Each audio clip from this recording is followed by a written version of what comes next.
Bueno, el curso del arte de vender me ha parecido muy interesante también para romper los patrones que tenemos de venta, de cómo vender, digamos, incorrectos.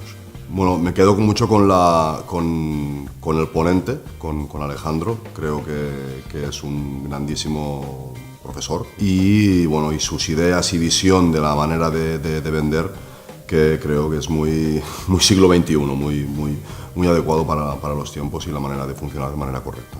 Aporta muchas ideas muy concretas y muy aprovechables, y todas ellas envueltas en un envoltorio muy atractivo, ¿no? Es un curso que lo recomiendo a todo el mundo que quiera aprender a vender, que por mucho que sepa vender siempre va a sacar algo positivo de este curso, y yo creo que es algo muy positivo. Todo el mundo que quiera llegar a vender, y no vender por vender, sino vender de una manera inteligente y que el consumidor esté satisfecho con lo que le estás vendiendo, debe pasar por un curso de este estilo.